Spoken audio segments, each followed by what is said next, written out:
terima kasih. Assalamualaikum warahmatullahi wabarakatuh. Alhamdulillah, mabadu. Saya ucapkan terima kasih kepada moderator dan panitia yang sudah mengamanahi saya untuk menyampaikan materi tentang teknik pembuatan kuesioner dan teknik wawancara. Jadi ini materi materi selanjutnya setelah materi yang tadi tentang penentuan sampel dan metode sampling. Jadi materi yang akan saya sampaikan hari ini itu adalah tentang teknik pembuatan kuesioner dan teknik wawancara. Nah, alhamdulillah pembuatan kuesioner dan teknik wawancara yang akan saya sampaikan ini cukup lumayan dan sebetulnya ini bisa jadi 2 SKS sebetulnya, dan saya harus menyelesaikan dalam waktu 90 menit tentang materi ini. Karena materi ini cukup lumayan penting bagi Anda yang sebagai mahasiswa yang memiliki kerangka berpikir ilmiah.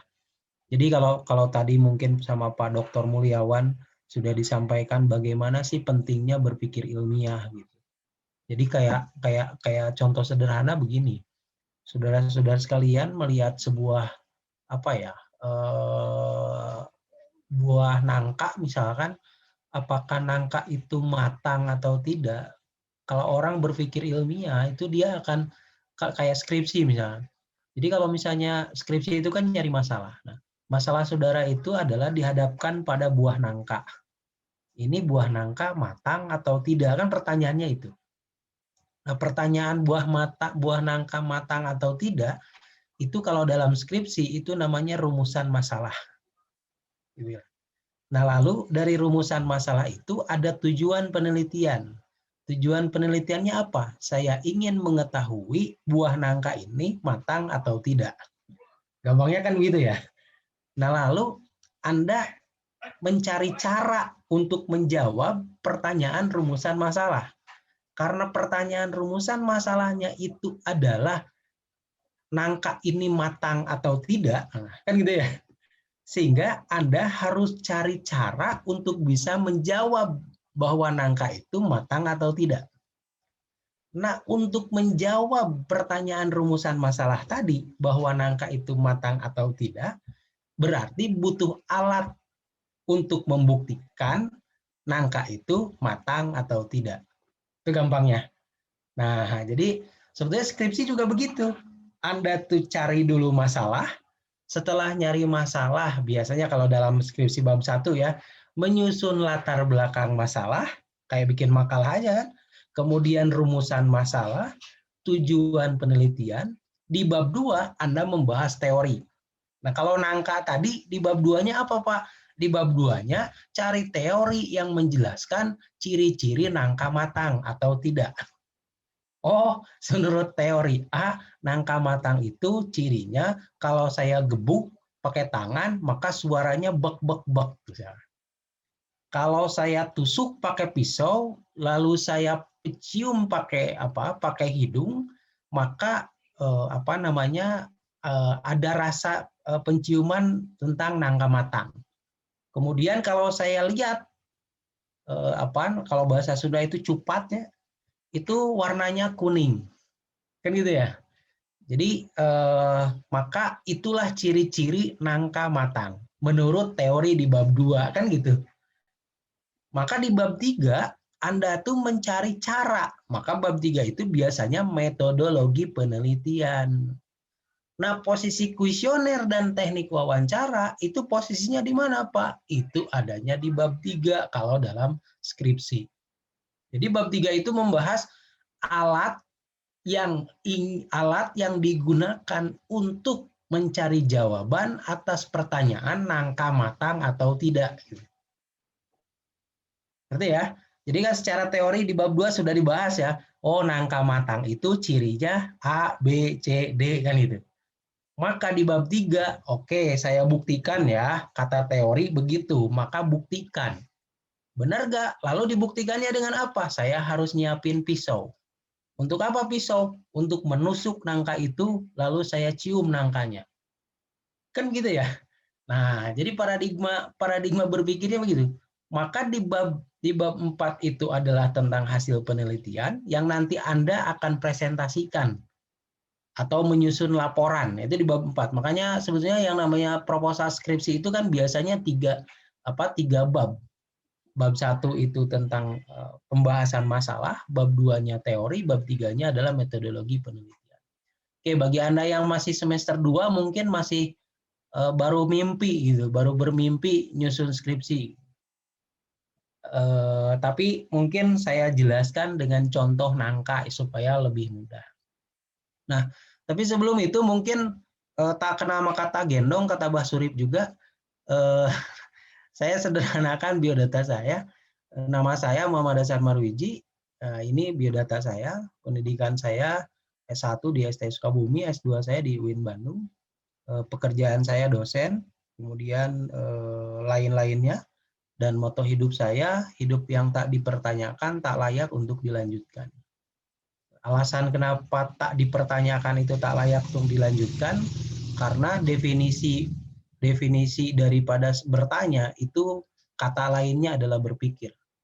Jadi kalau kita sedang mikir itu sesungguhnya kita tuh sedang bertanya sebetulnya. Jadi kalau Anda sudah berhenti berpikir, maka kita ini sudah tidak disebut manusia. Jadi ngapain dilanjutkan? Karena kita sudah bukan manusia. Gitu. Oke, kita mulai dari tadi saya baru pakai latar belakang. Jadi latar belakang mengantarkan Anda pentingnya alat untuk membuktikan sesuatu. Makanya kan yang namanya mahasiswa itu pasti memiliki kerangka berpikir ilmiah. Makanya Anda mungkin akan ketemu namanya mata kuliah filsafat ilmu misalkan. Karena itu untuk membentuk Anda itu berpikir ilmiah. Gitu. Nah, berpikir ilmiah itu pentingnya buat apa? Buat Anda salah satunya adalah metodologi polling ini. Anda kebayang nggak? Ketika tadi misalnya menentukan sampel saja dari jumlah populasi, itu ada teorinya. Tidak sembarangan, wah udah aja nih sampelnya tukang dagang ini saya ambil sampel.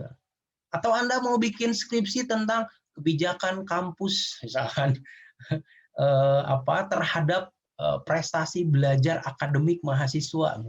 Kebijakan kampusnya tentang kebijakan apa, misalkan. Naiknya SPP, hubungan naiknya SPP terhadap kualitas pelayanan terhadap pelayanan mahasiswa di prodi A misalkan. Kan itu bisa jadi Anda bikin skripsi begitu. Jadi sebetulnya banyak masalah di lingkungan kita yang perlu kita teliti, dan ketika kita mau teliti maka butuh alat supaya menghasilkan pertanyaan penelitiannya. Itu kok SPP naik, tapi pelayanan anak kieu misalkan. Tapi pelayanan bagus, SPP-nya kecil. Nah, itu kan masalah sebetulnya. Adanya ketimpangan gitu. Oh, ini masalah nih. Berarti saya teliti ya. Oke, maka ketika Anda mau meneliti, Anda butuh alat. Nah, maka mahasiswa hari ini yang materi saya itu saya coba bagaimana tujuan pembelajaran kita pada materi saya. Yang pertama adalah Anda semua memahami tentang prinsip penyusunan kuesioner sebagai alat ukur.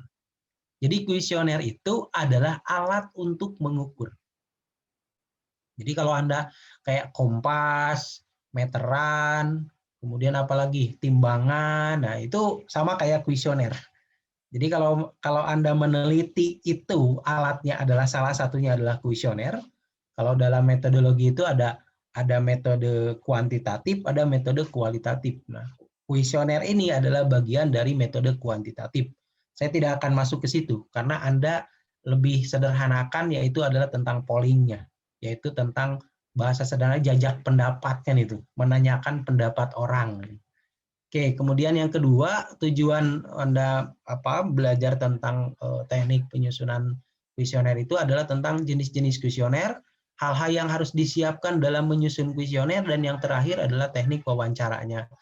Jadi ketika Anda sudah bisa bikin kuesioner, maka permasalahan selanjutnya yang harus Anda hadapi adalah gimana ini wawancaranya kuesioner ini supaya terisi kan gitu.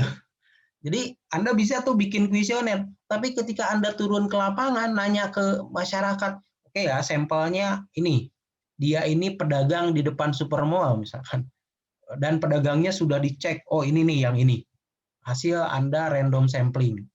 Lalu ketika Anda ketemu responden, maka Anda siapkan kuesioner. Ketika Anda sudah siapkan kuesioner, maka Anda wawancarai, kan gitu ya gampangnya. Skripsi pun begitu. Jadi skripsi pun begitu. Jadi kalau Anda yang hari ini masih semester muda ya, semester bawah, beruntung sebetulnya mengikuti acara ini karena ini penting bagi Anda ketika nanti nyusun skripsi juga.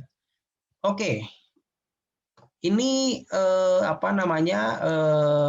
poin yang saya coba sederhanakan. Yang pertama, yang namanya meneliti itu melakukan aktivitas pengukuran. Kenapa aktivitas pengukuran? Saya ambil contoh. Adakah pengaruh antara penggunaan lab bahasa terhadap prestasi belajar bahasa Inggris di UMI misalnya? Apakah adanya lab kemudian digunakan labnya oleh dosen itu ada pengaruh nggak terhadap prestasi akademik mahasiswa pada mata kuliah bahasa Inggris misalnya? Nah ini kan sesuatu yang harus diukur.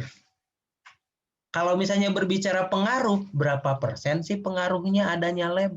Oh ternyata mahasiswa UMI ketika ditanya bikin kuesioner, sekian persen mengatakan bahwa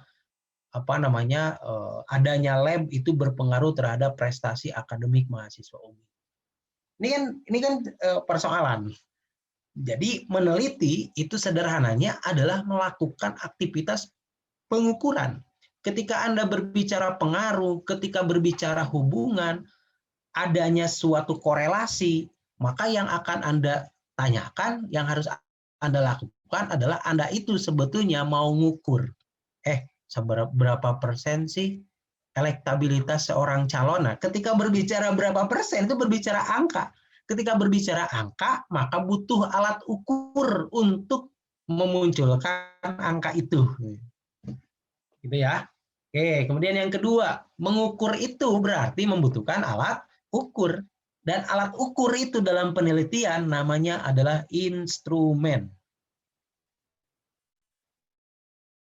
Berarti kuesioner itu apa? Instrumen. Karena kuesioner itu adalah bagian dari alat ukur. Jadi makanya saya tadi bilang, kuesioner itu kayak meteran, kayak timbangan. Kenapa? Karena sebagai alat ukur. Oke, dan nanti akan saya bahas yang namanya Anda mau ngukur berat badan, itu nggak bisa pakai meteran. Nah, kuesioner pun nanti begitu. Anda mau mengukur tentang ini, tapi Anda menggunakan alat ukurnya yang salah. Nah, itu juga bermasalah. Jadi kayak Anda mau mengukur luas tanah menggunakan kompas, itu nggak bisa. Anda harus mengukur luas tanah itu berarti pakai meteran. Atau Anda mengukur berat badan pakai meteran, itu juga salah. Nah, maka nanti kuesioner itu ada yang disebut dengan uji validitas instrumen. Nah, jadi nanti soal yang Anda buat itu diuji lagi. Itu, Pak, mudah nggak? Sangat mudah. Yang susah itu biasanya karena malasnya. Itu aja sebetulnya. Oke, kita lanjutkan. Syarat-syarat sebuah kuesioner yang merupakan alat ukur untuk melakukan penelitian. Yang pertama, 1, relevan dengan tujuan penelitian. Jadi, kayak gini. Anda tuh mau meriksa nangka matang atau tidak, tapi yang Anda bawa adalah Anda bawa kiloan. Kira-kira nyambung nggak antara kiloan, alat ukur, dengan nangka matang atau tidak, kan gitu.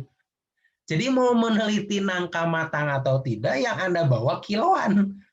Atau yang Anda bawa meteran, itu nggak nyambung. Karena untuk mengukur nangka matang atau tidak, yang Anda butuhkan apa? Pisau dan hidung. Kan itu ya. Ditusuk nangkanya, lalu pakai hidung Anda dicium di pisaunya. Oh, nangkanya matang. Kan begitu. Itu ya. Yang kedua, bikin kuesioner itu harus yang mudah ditanyakan. Contoh, Anda nanya, misalnya Anda nih yang hari ini mahasiswa, saya nanya, bikin di kuesioner, Anda ketika SD itu berapa kali sholat subuh? Kira-kira Anda bisa jawab nggak? Kan nggak bisa, gitu ya. Jadi bikin pertanyaannya itu harus yang mudah ditanyakan, jangan yang sulit. Juga yang ketiga, mudah dijawabnya. Gitu loh. Jadi kayak gini, Anda nanya mohon maaf ya, ke orang yang kurang dalam hal pendidikannya, menggunakan soal pertanyaan, menggunakan istilah-istilah mahasiswa, istilah-istilah intelek. Itu pusing, bukan keliling itu. Jadi Anda nanya, oke Pak, menurut Bapak, nanya nih Bapak, misal Anda nanya ke tukang ojek misalkan, menurut Bapak, bagaimana paradigma berpikir yang namanya Gojek, misalkan, korelasinya dengan gagaharo tah, garuk-garuk kepala tuh yang ditanyanya. Jadi buatlah pertanyaan yang mudah, sehingga mudah juga untuk dijawab. Jadi syarat pertama adalah relevan, nyambung dengan tujuan yang kita teliti, masalahnya apa, variabelnya apa. Yang kedua, mudah ditanyakannya. Yang ketiga, mudah dijawab. Ingat tuh ya. Dan yang terakhir, data hasil jawaban Anda itu didapat dan mudah untuk dilakukan pengolahan data. Makanya nanti ada materi tentang pengolahan data. Gitu loh. Jadi hari ini saya menjelaskan tentang bagaimana cara penyusunan kuesioner dan teknik wawancaranya. Pak, kalau nanya dengan judes boleh. Nah, itu juga ada syarat-syaratnya nanti. Wah, ini mah ditanya tuh nggak mau, Pak. Padahal dia udah masuk sampel penelitian saya, dia nggak mau. Nanti seperti apa? Maka ada nanti teori atau materi tentang manajemen lapangan. Oke, jadi 4 hal syarat kuesioner itu dibuat. 1, relevan dengan tujuan penelitian. 2, mudah ditanyakan. Yang ketiga, mudah dijawab. Anda misal bikin pertanyaan kuesioner itu 5 paragraf. Bingung ya, nanya anak oke. Kan gitu. Sehingga kemudian ini tidak termasuk kategori syarat kuesioner. Makanya syarat kuesioner itu 4 ini. Oke. Kemudian, nih perumusan kuesioner. Gampangnya tuh kan begini sebetulnya. Anda tuh mau menggali sesuatu informasi. Maka untuk menggali informasi, Anda butuh metode. Cara untuk menggali informasi itu. Saya pengen tahu pacar saya selingkuh atau enggak. Maka Anda menggunakan metode. Metodenya apa? Oh, wawancara. Saya nggak butuh kuesioner. Dia lalu nanya, kepada teman kita, kenal nggak dengan perempuan ini? Dia katanya kenal dengan calon suami saya. Wah, dan seterusnya. Ditanya lagi ke yang lain, ditanya lagi ke yang lain. Lalu Anda simpulkan, nanya ke ini jawabannya A, nanya ke ini juga jawabannya A, nanya yang ke ini juga jawabannya A. Maka Anda simpulkan, benar nih, berarti calon suami saya A, kan gitu. Jadi ini yang dilakukan oleh peneliti. Jadi sebetulnya Pak, yang namanya kita ini sering neliti nggak? Sering. Emang Anda nggak sering neliti? Anda dapat WA saja, selamat Anda mendapatkan Avanza hadiah dari Indosat misalkan. Itu langsung dilakukan penelitian. Ini benar nggak? Nah, ketika Anda nanya benar nggak, itu rumusan masalah. Paham ya? Jadi paradigma berpikirnya adalah Anda itu butuh informasi dari sampel atau dari responden. Dan karena butuh informasi dari responden, maka Anda butuh cara. Bahasa lainnya metode untuk mendapatkan informasi dari responden gitu. Maka inilah rumus kuesioner itu begitu. Informasi yang akan digali terhadap responden yang menjawab membutuhkan metode survei yang digunakan. Maka ini menjadi kunci. Ya, maka ini menjadi kunci bagi Anda untuk bagaimana ini menjadi kunci bagi Anda untuk melakukan yang namanya metode survei yang digunakan. Maka kuesioner itu penting Sebagai apa? Sebagai bahan untuk menggali informasi dari responden. Jadi gampang kieu. Anda tuh mau masuk kuliah, dek, ada isu di grup, dosen A tidak akan masuk. Kalau yang ilmiah nih, yang mahasiswa berpikir ilmiah, dia akan mencari informasi. Benar nggak dosen itu tidak akan masuk? Maka yang dia lakukan apa? Menggali informasi. Ketika menggali informasi, nanya ke TU. Pak, benar dosen ini nggak akan masuk karena beliau sakit? Benar. Nggak nanya di WA lagi si bapaknya. Bapak, maaf, Bapak benar, Bapak nggak akan masuk? Benar. Udah cukup dengan 2 responden ditanya, sudah menyimpulkan bahwa si Bapak nggak masuk. Jadi sebetulnya sehari-hari Anda itu Anda tuh sedang melakukan penelitian. Kayak Anda sekarang duduk, kalau saya pakai virtual background, kenapa sih nggak jelas ya? Itu kan pertanyaan rumusan masalah. Lalu Anda ngotak-ngatik nyari tahu, nanya ke teman. Nah, itu tuh Anda sedang mencari informasi. Paham ya? Jadi kehidupan kita itu tidak akan terlepas dari yang namanya mencari informasi. Oke, maka kalau Anda ditanya, Anda kuliah nyari apa? Jawabannya nyari informasi sebetulnya. Benar nggak? Jadi ilmu itu kan informasi. Menurut teori ini, emang itu bukan informasi gitu. Oke, saya lanjutkan. Jadi rumusan kuesioner itu ada 3 komponen yang satu sama lain saling berhubungan. Nah, kemudian sebelum membuat instrumen, jadi tadi yang namanya kuesioner itu adalah sebuah instrumen. Kan itu ya, instrumen atau alat ukur. Nah, sebelum Anda membuat instrumen, maka Anda perlu yang namanya tahu tentang skala. Oke, jadi kalau misalnya nanti Anda masalahnya saya ingin tahu tentang kepemimpinan dosen. Oh, kepemimpinan. Kepemimpinan itu variabelnya kalau diskalakan, itu skalanya harus menggunakan skala mana.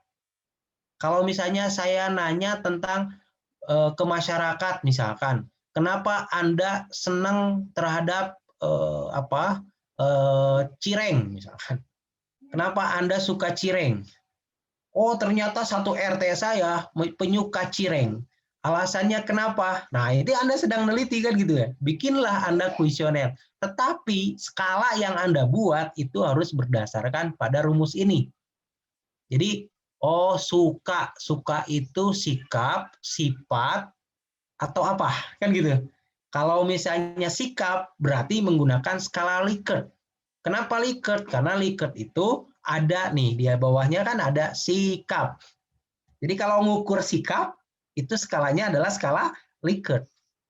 Jadi kalau Anda setuju atau tidak SPP naik, maka pertanyaan Anda sangat setuju, biasa saja atau B aja gitu ya. Kemudian tidak setuju, sangat tidak setuju, 5 pilihan. Lalu banyak yang milihnya itu dari 100 orang, yang milih tidak setuju itu 80 orang. Maka dapat disimpulkan 80% mahasiswa menolak kenaikan SPP. Kan gampang. Jadi tahu 80% dari mana? Dari pertanyaan yang dijawab oleh responden 100 orang gitu. Paham ya? Jadi sebetulnya kalau di sini ada yang punya cita-cita jadi kades saja, ini bisa digunakan metode polling ini. Bukan hanya metode polling tentang bagaimana elektabilitas calon. Nah, ini ya juga yang banyak yang salah. Orang itu ketika misalkan pilkada, pilpres, atau misalnya apa, mereka tuh yang diukur itu hanya tahu elektabilitasnya saja, tapi tidak diukur strateginya. Jadi kayak misalkan gini, oh di RT ini yang namanya di kampung ini, itu suka pemimpin yang religius. Karena suka pemimpin yang religius, maka ketika Anda yang sebagai calon kades mau kampanye di RT itu, maka Anda harus membentuk diri Anda yang religius. Ketika Anda pakaiannya harus religius, ketika Anda pidato juga harus kontennya konten religius. Paham nggak? Anda bisa melakukan strategi itu berdasarkan Anda melakukan polling yang disebut dengan survei, kan gitu. hasil survei menyimpulkan bahwa RT ini adalah ketika memilih seorang pemimpin dilihat dari aspek religiusnya. Selesai. Jadi kalau Anda datang tuh Anda calon kades datang ke situ, oh saya harus kampanyenya religius kalau di RT ini. Kalau di RT ini masyarakatnya senangnya gapleh misalkan, maka Anda harus gapleh. Kan begitu contohnya. Jadi strategi kemenangan seorang kades saja itu bisa dilakukan berdasarkan pada polling atau yang disebut dengan survei. Emang yang namanya Ridwan Kamil jadi wali kota Bandung tidak menggunakan metode survei? Itu menggunakan metode survei. Ketika dia jadi gubernur juga menggunakan metode survei. Kenapa begitu? Karena dia dosen. Dan dosen itu lebih berpikir akademis. Maka yang dilakukan apa? Metode ilmiah. Gitu loh.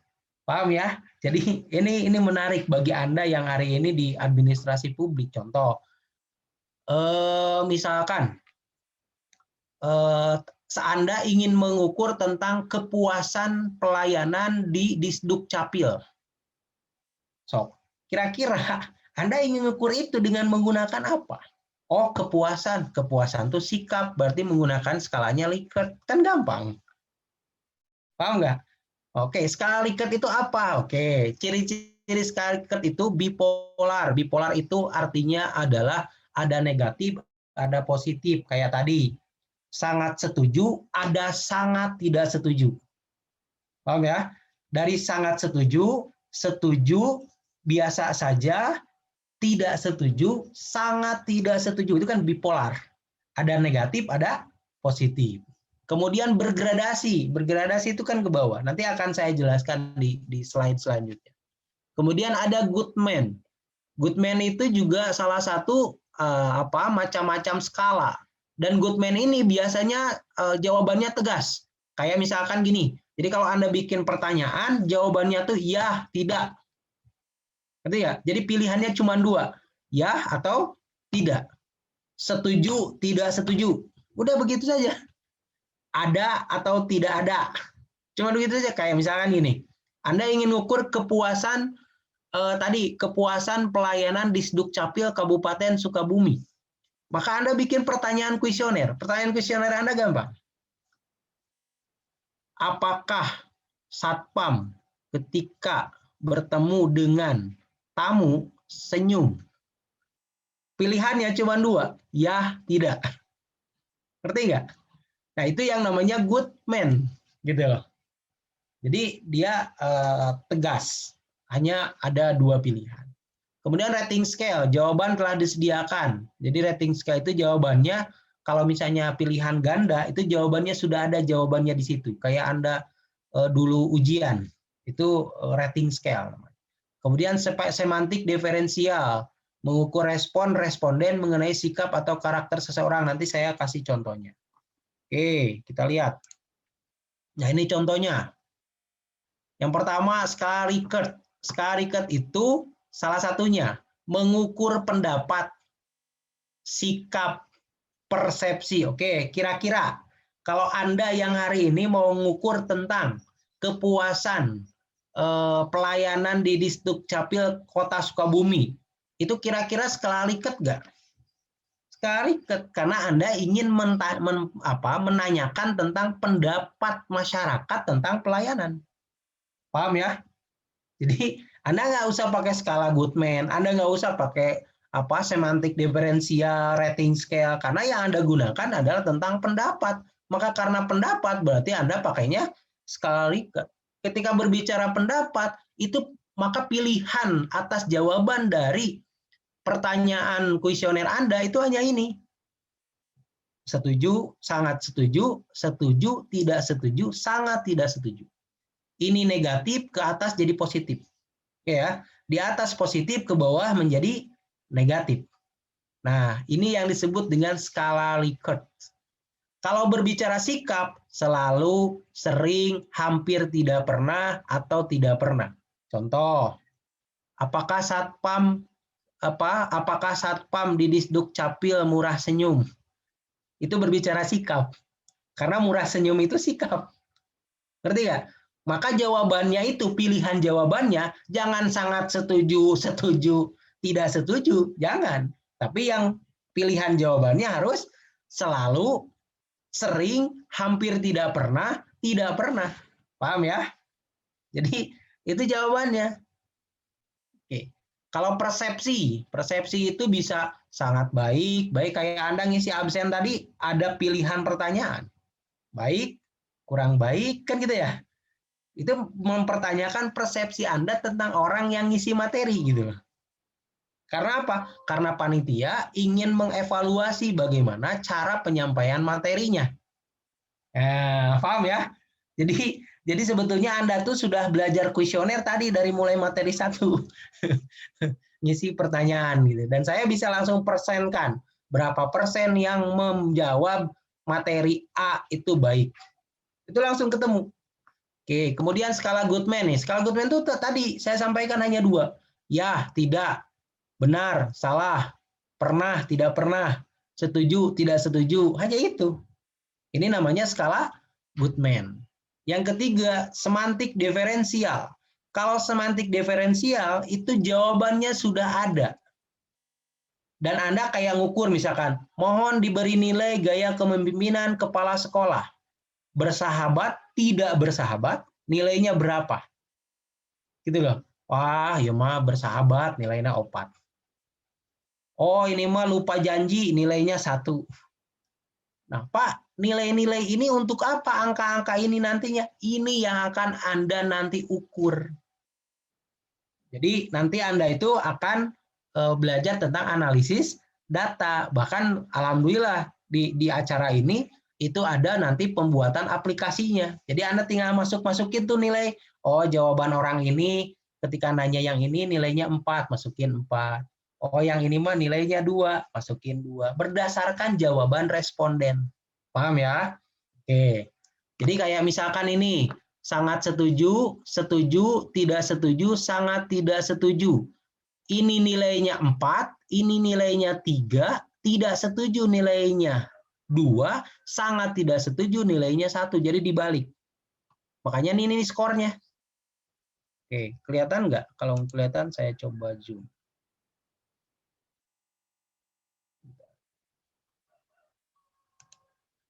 Oke, jadi ini nilainya, skornya. Kalau rating scale itu jawabannya sudah ditulis. Contoh nih pertanyaannya. Seberapa baik ruang kelas di sekolah ini? Jawabannya nilai 4 bila tata ruang itu sangat baik. Jadi udah ditulis begini. Ini namanya rating scale. Oke. Pak, kalau misalnya nanti kita menggunakan skala yang mana ketika kita mau polling? Kebanyakan itu adalah di Likert-Goodman. Jadi kebanyakannya itu di skala Likert dan skala Goodman. Itu yang digunakan nanti Anda kalau menyusun kuesioner untuk jajak pendapat atau bahasanya polling. Gampangnya begini. Saya mau bikin misalkan jajak pendapat tentang pemilihan BEM sebelum tanggal pemilihan BEM. Itu Anda tinggal bikin aja. Kalau sekarang gampangnya dipakai Google Form, kan itu ya. Nama ini, dia menjawabnya ini. Cuman yang jadi masalah itu tentang sampelnya. Karena orang ngisi Google Form itu bisa siapa saja. Bisa saja saya misalkan pakai nama Rizkia misalkan untuk ngisi Google Form-nya. Kan bisa jadi. Nah, ini yang jadi masalah kalau menggunakan Google Form. Oke, kita lanjutkan. Ini tentang skala. Nah, skala Likert itu kalau yang ini kan 4 ya. 1, 2, 3, 4 ya kan? Nah, skala Likert itu ada juga yang 5 seperti ini. Jadi ada yang nomor 3-nya itu netral. Jadi kalau Anda netral itu kayak tadi misalkan setuju, tidak setuju, setuju, sangat setuju, setuju. Nah, di tengahnya itu netral. Netral itu apa? Biasa saja. B aja kan gitu. Itu netral. Jadi skala Likert itu boleh 4, boleh 5. Oke, jadi nanti skornya gimana, Pak? Nah, ini skornya kayak gini. Tapi dibalik kalau skor. Jadi penskorannya jadi terbalik tuh, ya kan? Jadi skor yang ngisi sangat suka itu 5 nilainya. Nah, nanti dimasukin ke aplikasi nanti yang akan disampaikan besok. ke aplikasi, oh 5. Oh ini yang jawab tidak sukanya ada yang A, ini jawabnya tidak suka, nulis 2. Gitu. Jadi Anda tuh gampangnya begitu sebetulnya nanti itu. Makanya nanti ketika Anda nanti sudah dibagi kelompok, Anda tuh ada yang bagian penyusunan kuesioner, ada yang bagian analisis data, ada yang bagian-bagian yang lain. Jadi beda-beda nanti. Oke. Suara saya masih kedengaran ya? Oke, kita lanjutkan. Bagaimana cara menyusun instrumen kuesioner? Gampangnya 6 tahapan ini. Oke, jadi barusan Anda sudah paham skala. Oh Pak, kalau saya ngukur tadi pertanyaannya, apakah Satpam di Disduk Capil suka senyum ketika ada tamu misalkan? Itu kan ketika berbicara pelayanan kan begitu. Nah, nanti akan ada cara namanya definisi operasional. Jadi nanti Anda tuh harus tahu, oh masalahnya kepuasan pelayanan. Variabelnya adalah kepuasan pelayanan. Kepuasan pelayanan itu definisi operasionalnya apa? Nah, nanti akan ketemu yang disebut dengan indikator dan sebagainya. Oke, yang pertama, cara menyusun instrumen itu adalah Anda harus mampu mengidentifikasi variabel dalam penelitian Anda. Jadi kalau Anda ingin meneliti tentang kepuasan pelayanan Disduk Capil Kabupaten Sukabumi, maka variabelnya adalah tentang kepuasan pelayanan. Paham ya? Oke, setelah tahu, oh Pak, variabelnya kepuasan pelayanan. Yang kedua yang harus Anda lakukan, berikan definisi operasional berdasarkan variabel yang sudah ditemukan. Oke, kepuasan pelayanan itu definisi operasionalnya apa? Jadi ada 2 definisi. Awas, Anda ini yang harus berhati-hati di poin 2 ini. Ada definisi tentang istilah, kan gitu ya. Ada definisi konsep, ada definisi operasional. Kalau definisi konsep itu biasanya pakai adalah. Coba saja, kalau Anda ditanya, apa yang disebut dengan manajemen? Manajemen adalah seni mengelola orang lain. Itu definisi konsep. Tapi kalau Anda ditanya apa yang disebut dengan manajemen berdasarkan definisi operasional, maka yang Anda akan jawab adalah yang namanya manajemen itu adalah pengelolaan, perencanaan, misalkan, dan seterusnya. Maka variabel yang sudah Anda definisikan tentang manajemen itu lahirlah jadi indikator. Oh, yang namanya manajemen itu indikator pertama apa? Ada perencanaan. Yang kedua apa? Ada pengawasan. Dan seterusnya. Paham ya? Jadi Anda harus mampu membedakan definisi operasional dan definisi konsep. Ingat, yang digunakan dalam penyusunan instrumen kuesioner itu adalah definisi operasional. Kenapa definisi operasional? Karena poin 3. Tentukan indikator-indikator pengukuran dari definisi operasional tersebut. Jadi ketika Anda sudah mendefinisikan variabel atau masalahnya tadi, kepuasan pelayanan, definisi operasionalnya apa? Maka Anda akan lahir dari definisi operasional itu indikator-indikator yang akan Anda ukur. Gitu loh. Jadi kalau Anda ditanya, Pak, saya bikin pertanyaan dari mana sih? Kuesioner itu pertanyaannya. Kuesioner itu pertanyaannya dari indikator. Indikator apa, Pak? Indikator yang lahir dari definisi operasional variabel. Gampang. Jadi 1, Anda tahu variabelnya. Yang kedua, definisikan variabelnya berdasarkan definisi operasional. Dari definisi operasional akan lahir menjadi indikator. Nah, dari indikator ini yang Anda lahir menjadi soal-soal pertanyaan. Oke, nanti akan saya kasih contoh supaya gampang. Oke ya. Jadi 6 tahapan ini sudah nyusun. Jadi Anda jangan nomor 6 dulu. Ujuk-ujuk Anda bikin matrik aja, tapi variabelnya apa nggak tahu gitu. Itu nggak. Nah, kayak sekarang mahasiswa punten-punten ya. Mahasiswa itu banyak yang bikin dulu judul kalau bikin skripsi itu. Bikin dulu judul baru nyari masalah. Harusnya nyari masalah dulu dibikin menjadi judul. Maka kenapa banyak skripsi yang mengarang bebas? Karena nyari dulu judul, masalahnya belum tentu ada. Paham ya? Gitu. Jadi ini yang harus dipahami oleh Anda. Apalagi Anda yang masih semester bawah atau semester 6 yang mau siap-siap tuh nyari masalah gitu. Ingat ya, yang harus Anda lakukan pertama nyari masalah, bukan nyari judul. Itu kunci pertama. Pak, nyari masalah mah gampang. Bakar aja masjid depan rumah saya, masalah, Pak. Benar itu masalah.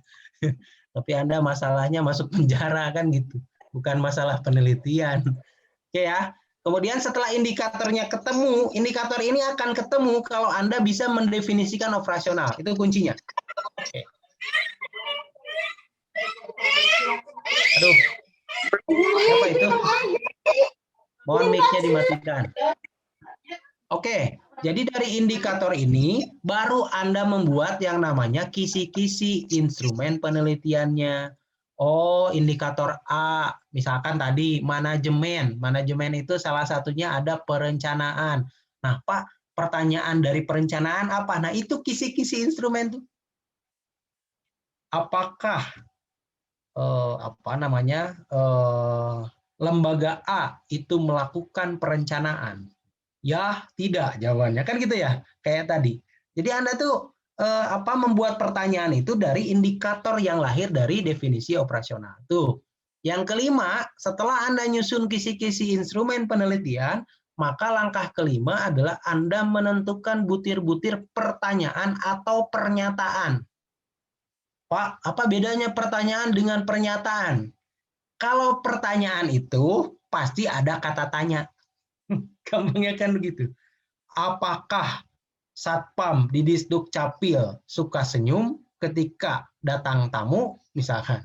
Itu ada apakah. Maka kalau berbicara apakah, maka itu pertanyaan. Tapi berbicara dihilangkan apakahnya, Satpam di Disduk Capil suka senyum. Ya atau tidak? Ada kata tanya, Kak? Nggak ada. Maka itu namanya pernyataan. Tapi tetap pilihan jawabannya sama. Jadi Anda mau pertanyaan, mau pernyataan, itu tetap sama. Pak, saya mau pertanyaan, mah enggak.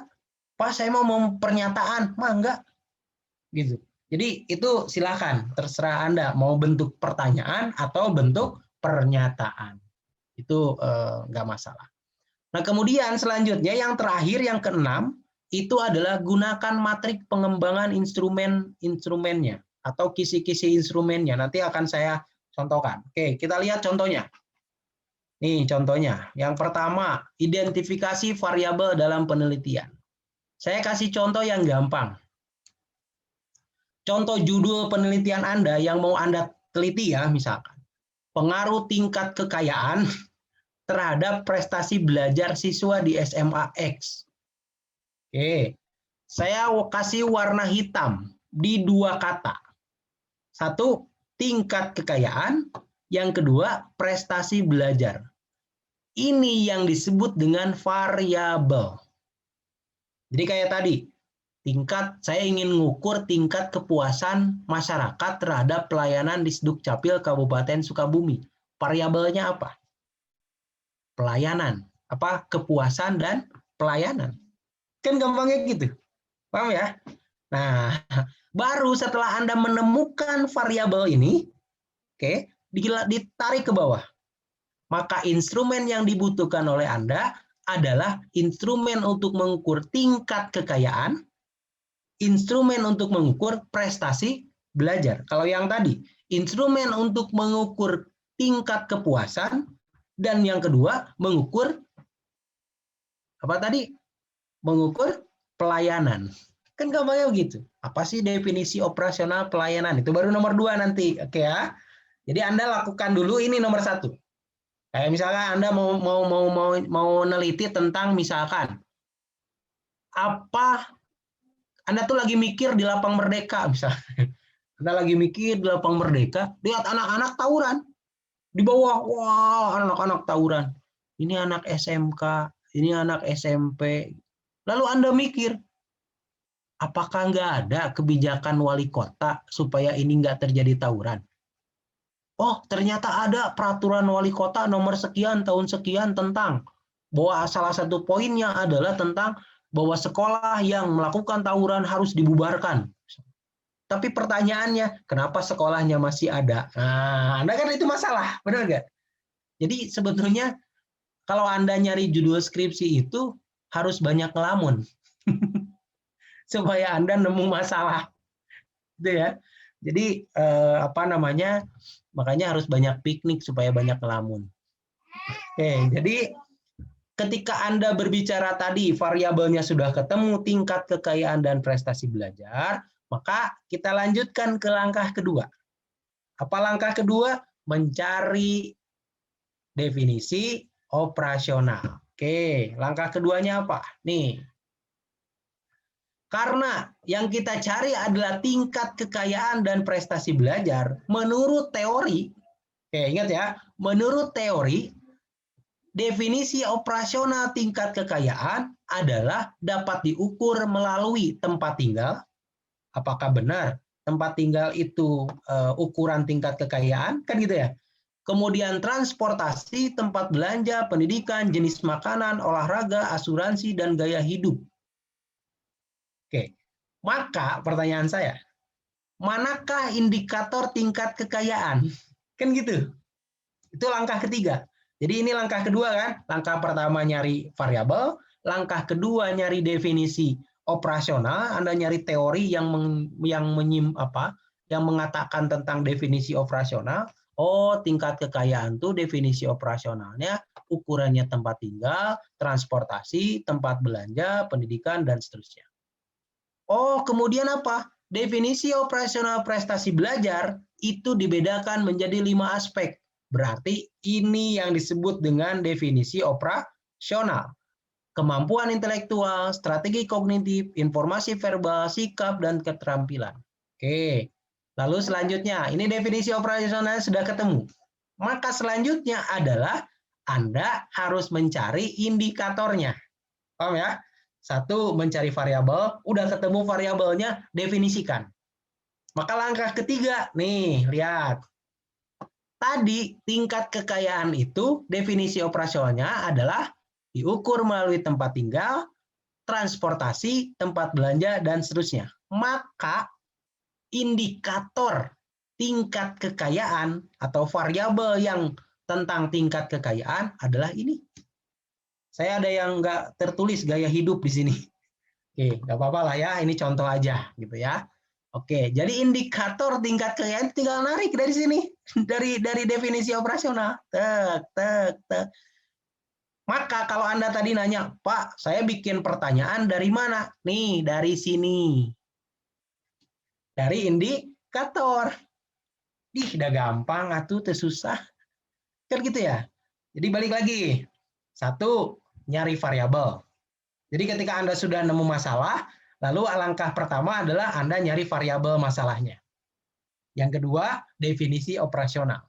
Dari definisi operasional, tarik menjadi indikator definisi operasional tadi, jadi indikator. Indikator tingkat kekayaan tempat tinggal. Nah, nanti Anda tuh akan nanya, misal, ukuran yang namanya kaya dan miskin itu kalau tempat tinggalnya, misal, tempat tinggal itu berarti ada ukuran tanah. Kan itu ya? Biasanya yang namanya orang kaya, tanahnya luas. Rumahnya juga pada luas. Maka Anda ada pertanyaan. Apa pertanyaannya? Apakah rumah saudara lebih dari 100 meter? Kan gitu. Jawabannya, pilihan jawabannya, ya atau tidak. Kan gampangnya gitu ya. Jadi Pak, pertanyaan itu dari mana? Dari indikator. Gampangnya gitu. Ya, oke. Paham ini? Kita lanjutkan. Setelah ketiga, langkah keempat apa Pak? Langkah keempat adalah ini. Anda menyusun namanya kisi-kisi instrumen penelitian. Tingkat kekayaan itu variabel. Indikatornya ini. Saya mohon maaf, tadi yang satu lagi nggak ketulis. Nggak apa-apa, ini contoh. Tempat tinggal. Tempat tinggal itu, Pak, saya mau bikin soal. Apakah soalnya bisa nyusun? Soal 1, soal 2, soal 3, soal 4, itu tentang tempat tinggal. Saya kasih contoh, bikin soal itu nggak boleh nyusun. Walaupun itu boleh. Tapi saya rekomendasikan Anda nyusun soal dari indikator ini ya. Kan dibikin soal. Nah, soalnya itu nggak satu, tapi pasti ada yang 2, ada yang 3, ada yang 5, ada yang 6.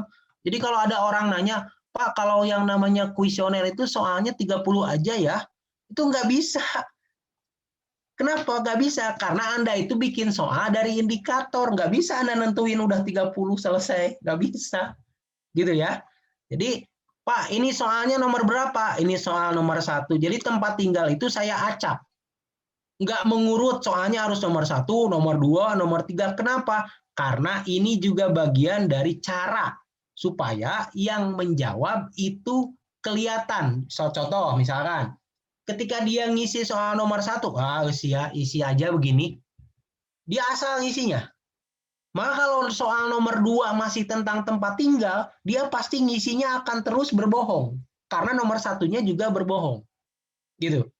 Jadi kalau misalnya nomor 1-nya tempat tinggal di nomor 1, kemudian nanti ketemu lagi di nomor 8, maka kemungkinan meminimalisir dia berbohong itu sangat sempit. Itu salah satu trik ya. Jadi ini Pak, nomor-nomor ini apa? Ini nomor butir soal. Butir pertanyaan atau pernyataan. Oke ya. Jadi kan tadi Anda nyari variabel. Setelah nyari variabel, nyari definisi operasional. Kenapa nyari definisi operasional? Supaya Anda dapat indikator. Kayak ini nih, prestasi belajar. Definisi operasional kan tadi ini. Ada kemampuan intelektual, ada strategi kognitif, maka ini ditarik menjadi indikator.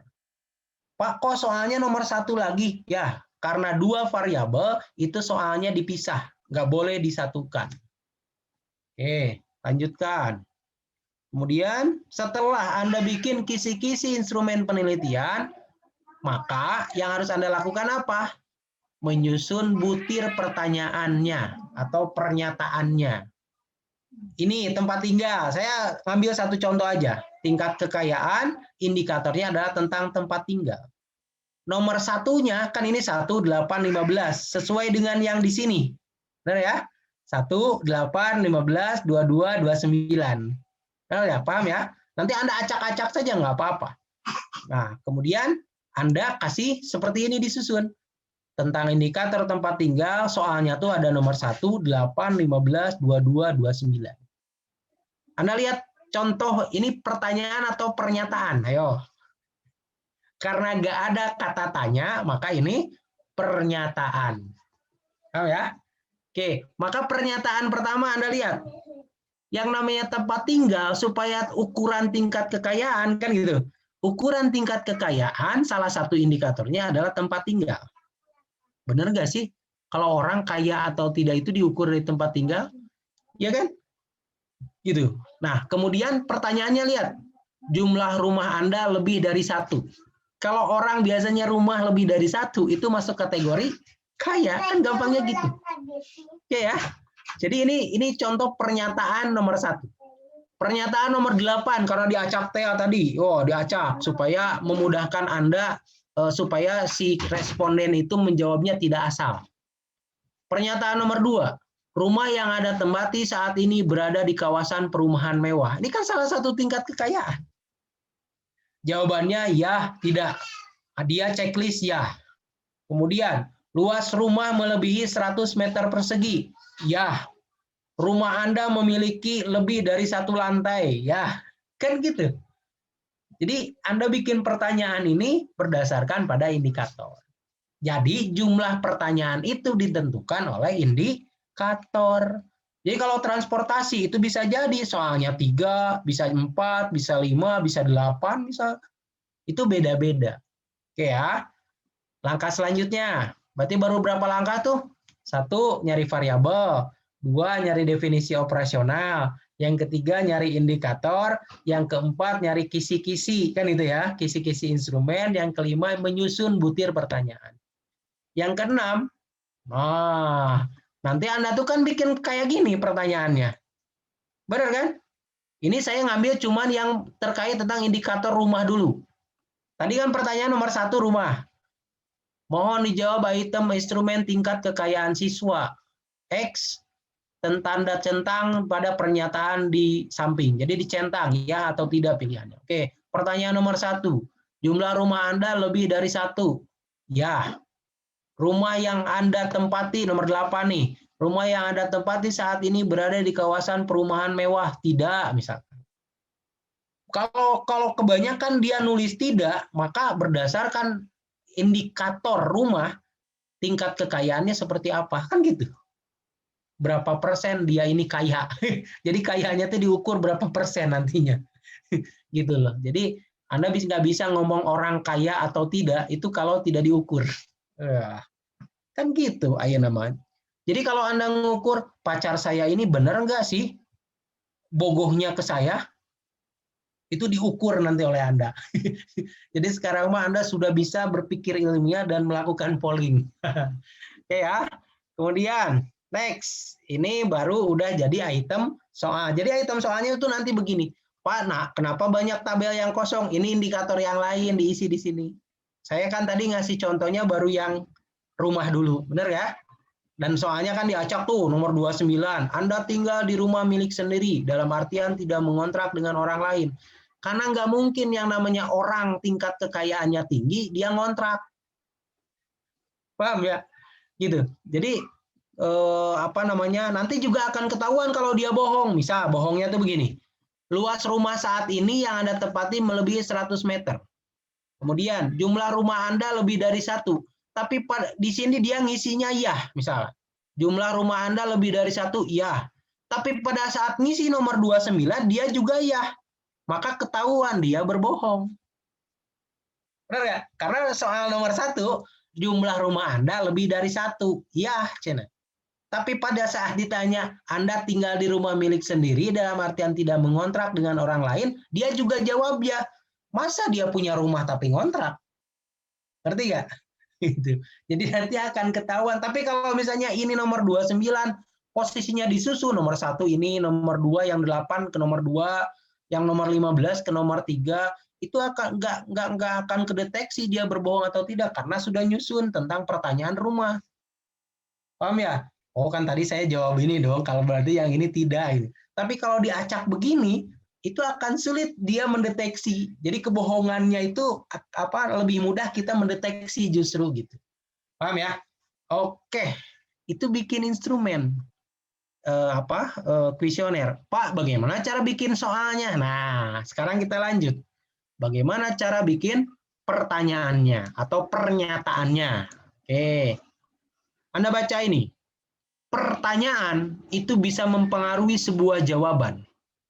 Kenapa begitu? Nih, Anda lihat contohnya. Saya coba screenshot salah satu buku. Sumbernya itu dari Herbert Asher dalam Polling and Public. Ini saya contohkan. Anda lihat rumusan pertanyaannya itu hampir sama semua. Masalahnya adalah tentang tindakan militer Amerika Serikat yang mengusir Irak. Oke, lihat. Persennya, oke ya, ini persentasenya itu berbeda-beda. Paham nggak? Kenapa berbeda? Karena pertanyaannya berbeda, walaupun soalnya hampir sama. Soalnya pertanyaannya, jenis pertanyaannya berbeda, walaupun masalahnya sama. Paham nggak? Oke, coba Anda lihat. Apakah Anda mendukung atau menentang tindakan militer Amerika Serikat untuk mengusir Irak saat ini? Mendukung, menentang, tidak tahu. Itu pilihan jawaban. Jadi Anda sudah kayak kalau yang tadi rumah mah kan, ya, tidak kan gitu ya.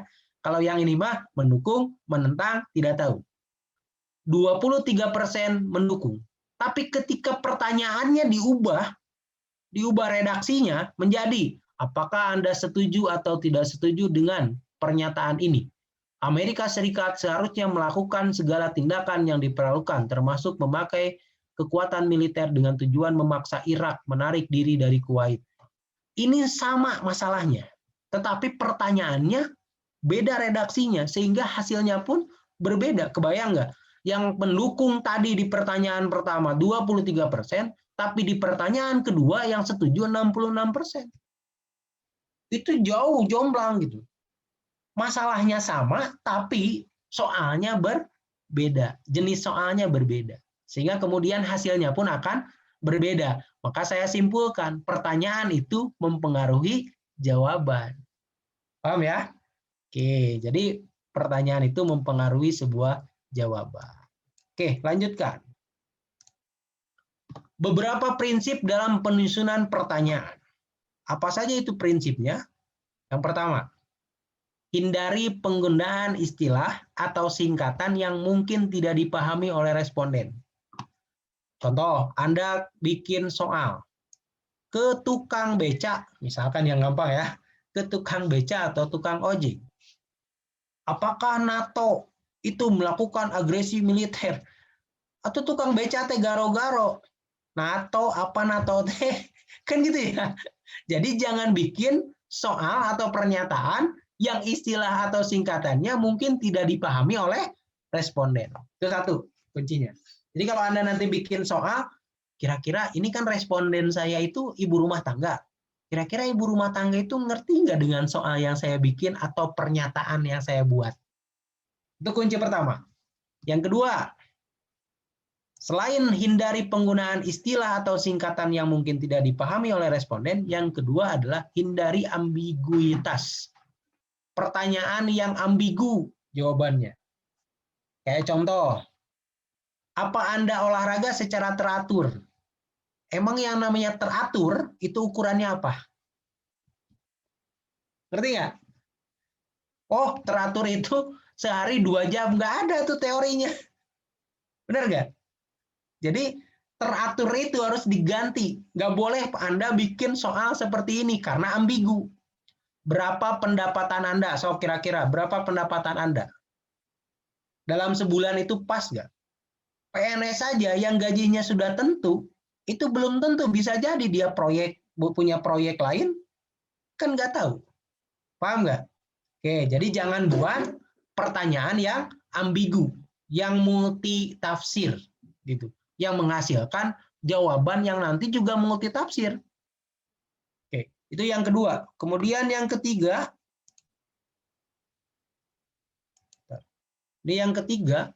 hindari penggunaan bias prestise. Oke, kebanyakan dokter mengatakan bahwa merokok dapat mengakibatkan penyakit paru-paru. Apakah Anda setuju? Pertanyaan saya, ini bias ketika berbicara kebanyakan. Kebanyakan itu berapa persen itu harus jelas.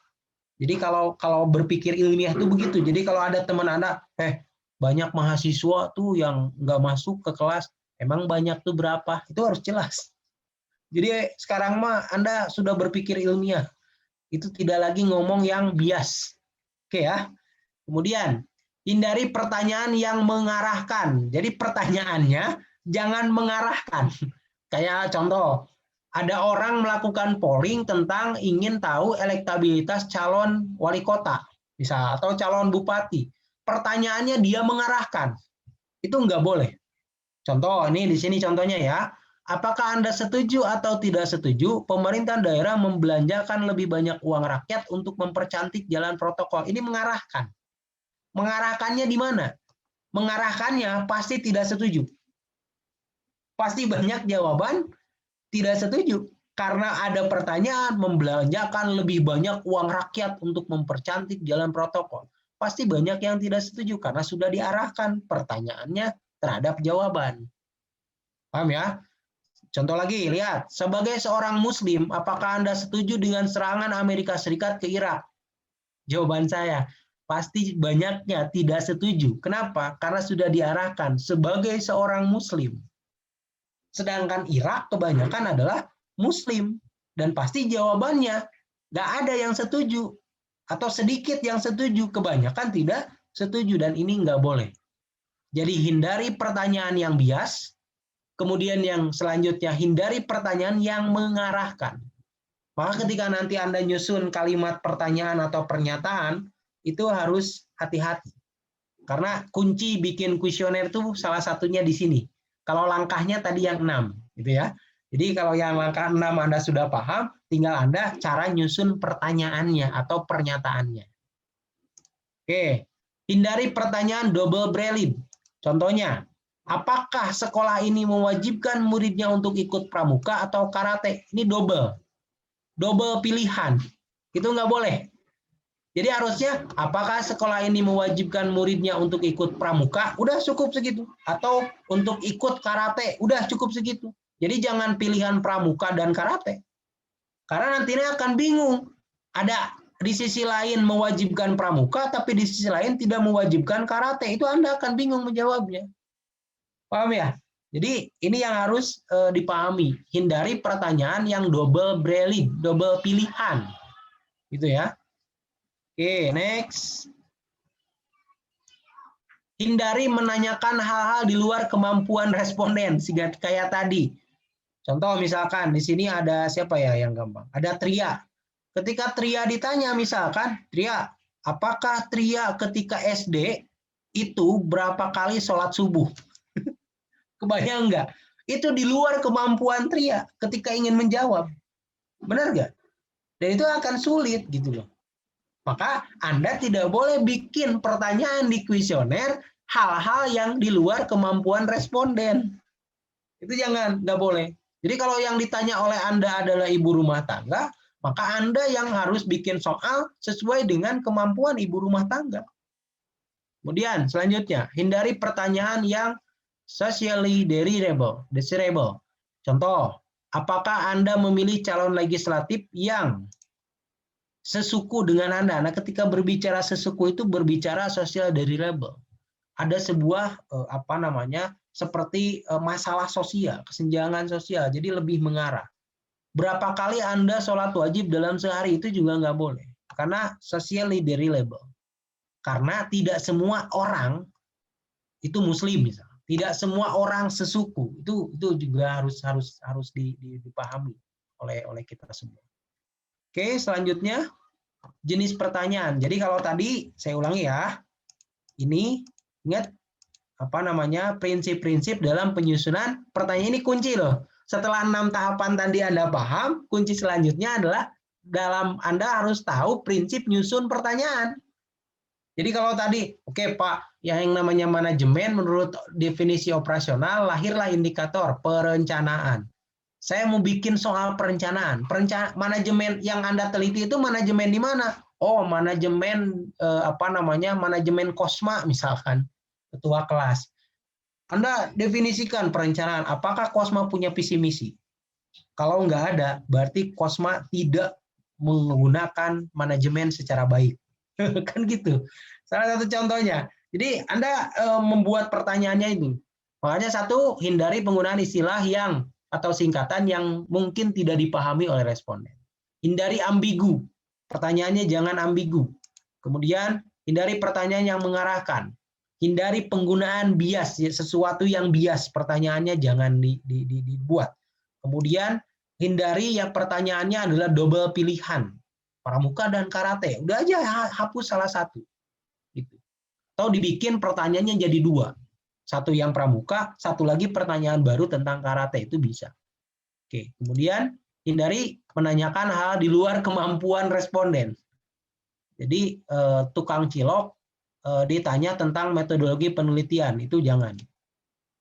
Jadi harus disesuaikan. Hindari pertanyaan yang social desirable. Itu juga tidak boleh. Next. Nah, jenis pertanyaan itu ada 2. Ada jenis pertanyaan terbuka, ada jenis pertanyaan tertutup. Bedanya apa? Anda lihat. Yang namanya jenis pertanyaan terbuka itu adalah menjawab menurut pendapatnya sendiri dan cara mengungkapkannya dapat bermacam-macam karena bebas. Dia bebas menjawabnya. Lihat contohnya. Apa pendapat Anda mengenai rencana penggunaan PLTN Murio? Itu pasti panjang jawabannya tuh. Bisa 1 makalah. Karena kita menanyakan pendapat dia mengenai rencana pembangunan PLTN Murio itu pasti banyak. Karena itu pertanyaan terbuka. Nah, ketika Anda nanti membuat yang namanya kuesioner nanti ke lapangan, itu akan lebih banyak jenis pertanyaannya itu tertutup. Kenapa? Supaya gampang ngukurnya. Karena kelemahan Anda buat pertanyaan terbuka itu sulit diukur. Karena pertanyaannya harus dianalisis lagi, wah macam-macam. Karena pasti jawabannya panjang. Paham nggak?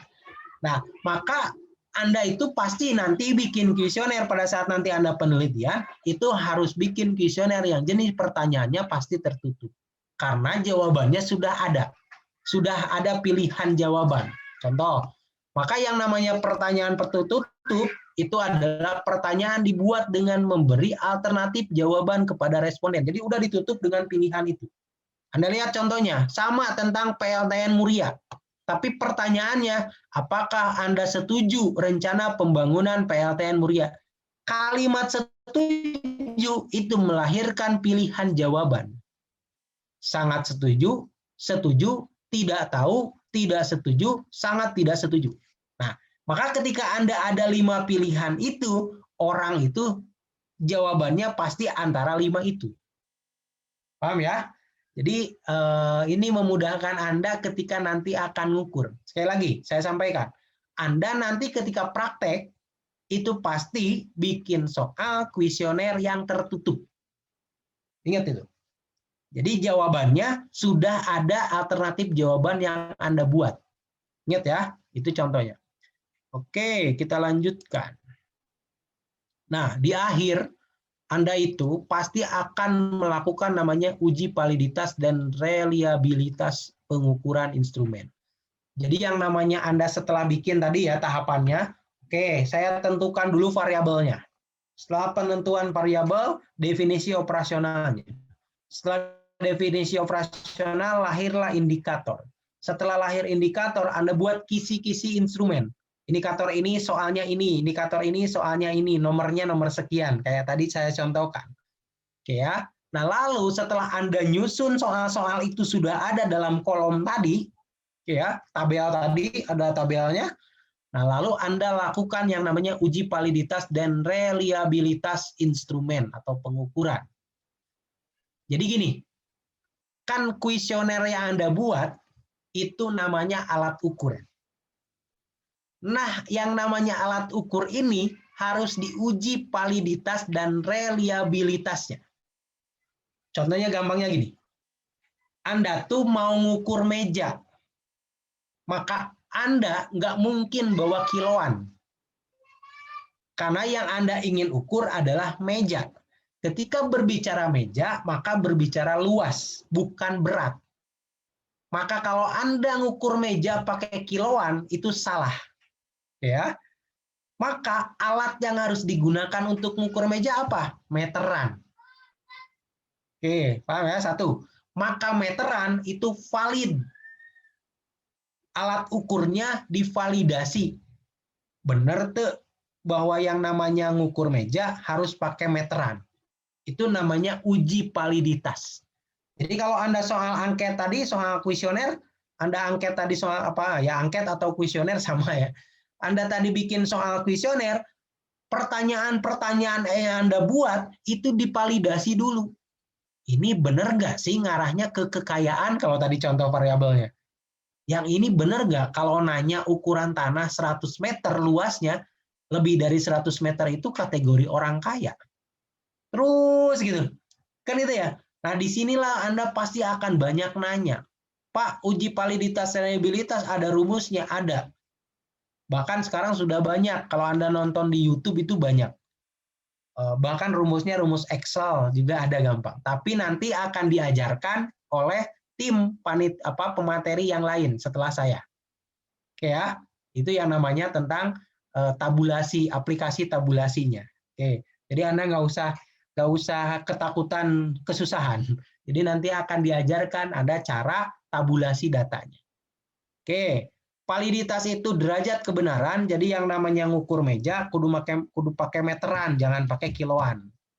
Kayak Anda pakai speedometer di motor, itu pakai kompas, kebayang tuh. Yang namanya kompas itu panahnya itu pasti ke utara.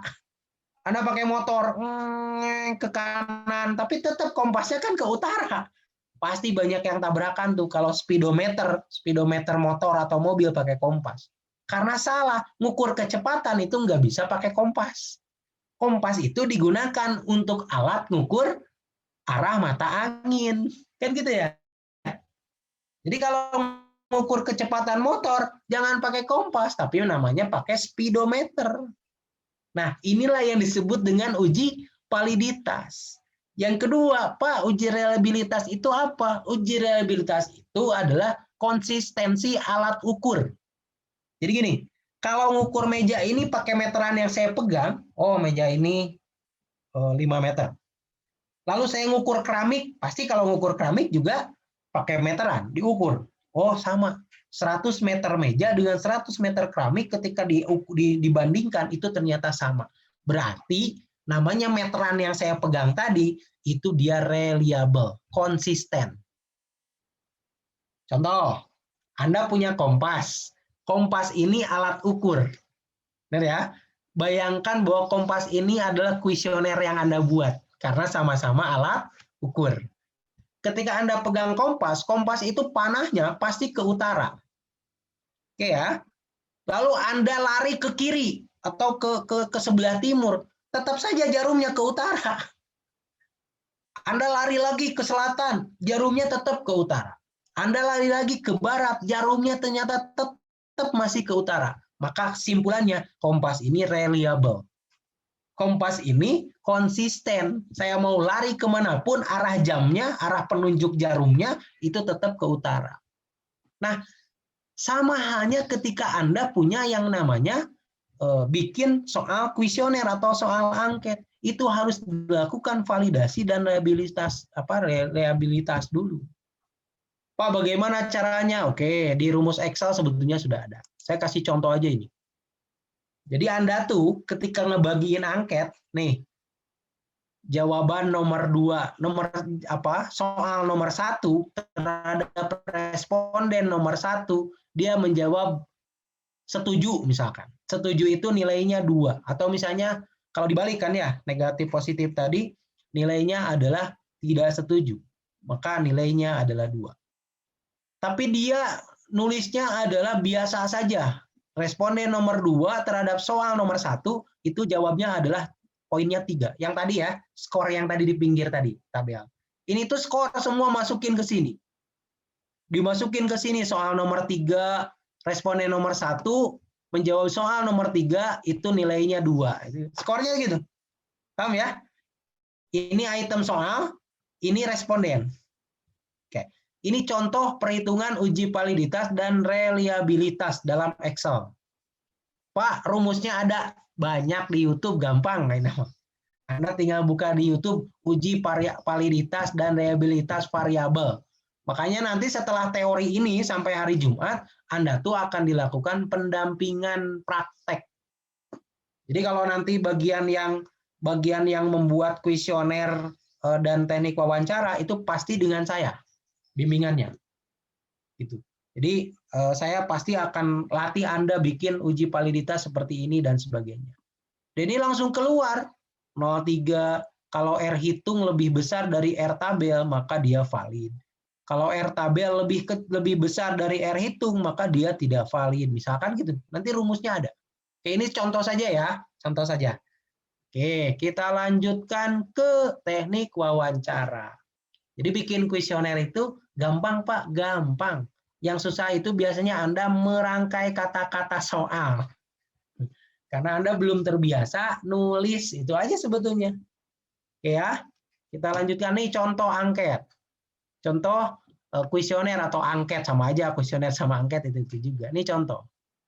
Jenis kelamin Anda isi pria atau wanita, umur Anda berapa, pekerjaan Anda saat ini apa, kemudian lama Anda dirawat di puskesmas. Ini contoh kuesioner kepuasan pasien terhadap pelayanan inap di puskesmas Cibaliung. Jadi Anda juga bisa sebetulnya bikin kuesioner kayak gini. Di kampus misalkan tentang pelayanan kampus, atau misalnya Anda tentang pelayanan apa. Nah, karena kaitan dengan administrasi publik loh. Anda itu kaitan dengan jurusan Anda. Makanya saya bilang ini cocok bagi Anda yang di administrasi publik. Karena Anda tuh akan berkaitan dengan ini. Oke, ini contoh tuh. Nomor 1. Ini tentang tangibles atau nyata. Saya nggak tahu ini tangibles. 1. Tangibles ini mungkin ini indikator dari kepuasan. Oke ya, indikator dari kepuasan. Empati itu kan berbicara kepuasan. Benar ya? Jadi indikator kayaknya bahwa namanya definisi operasional kepuasan itu adalah ini. Paham ya? Oke, saya ambil contoh. 1. Bangunan puskesmas terlihat indah dan bersih. Anda nilai, kalau Anda sangat tidak puas, maka tulis di angka 1 checklist. Atau dikali ya, kalau di sini ditanda kali.